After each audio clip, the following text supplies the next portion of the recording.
तारीख 15 फेब्रुवारी 2025। माजी आमदार लवू मामलेदार यांचा बेळगावात खून।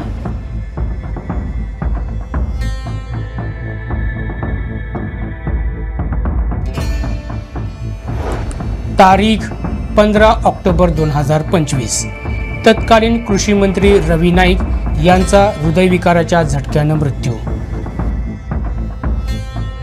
तारीख 15 मे 2026।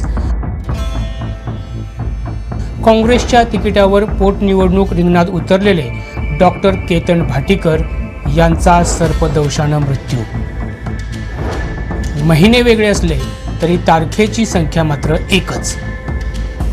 अवघ्या 15 महिन्यात 3 बलाढ्य राजकीय नेत्यांच्या मृत्यूच्या घटनांमुळे फोंडा मतदारसंघ हादरून गेलाय। पाहुयात याच गूढ घातांकाचा विशेष रिपोर्ट। काँग्रेस पक्षाचे फोंडा पोटनिवडणुकीतील उमेदवार तथा प्रख्यात फिजिओथेरपिस्ट डॉक्टर केतन भाटीकर यांचा सर्पदंशामुळे दुर्दैवी मृत्यू झाल्यानं खळबळ माजली। मृत्यू समय ते 41 वर्षांचे होते। त्यांच्या या मृत्यूमुळे फोंडा मतदारसंघात मात्र वेगळीच चर्चा सुरू झाली आहे। कारण याआधी कृषी मंत्री रवी नाईक यांचा मृत्यू 15 ऑक्टोबर 2025 रोजी हृदयविकाराच्या झटक्यानं झाला होता। तर त्याआधी 15 फेब्रुवारी 2025 रोजी माजी आमदार लवू मामलेदार यांचा खून बेळगावात झाला होता।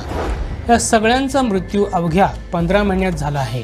आता हा योगायोग म्हणायचा की यामागे काही गूढ आहे, अशी चर्चा सध्या स्थानिकांमध्ये सुरू झाली आहे। फोंडा मतदारसंघातील राजकीय पुढाऱ्यांसाठी 15 हा आकडा घातसंख्या ठरते का, असा प्रश्न देखील उपस्थित केला जातोय।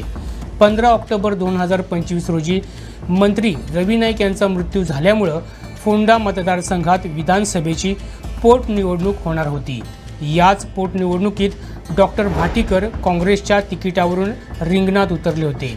पण मतदानाला एक दिवस असताना म्हणजे 8 एप्रिल रोजी मुंबई उच्च न्यायालयाच्या गोवा खंडपीठानं ही निवडणूक बेकायदेशीर असल्याचं निरीक्षण नोंदवून ती रद्द केली होती। यामुळं डॉक्टर भाटीकर यांची आमदार होण्याची संधी थोडक्यात हुकली होती। पण 11 महिन्यांवर येऊन ठेपलेल्या निवडणुकीसाठी त्यांनी तयारी सुरू केली होती।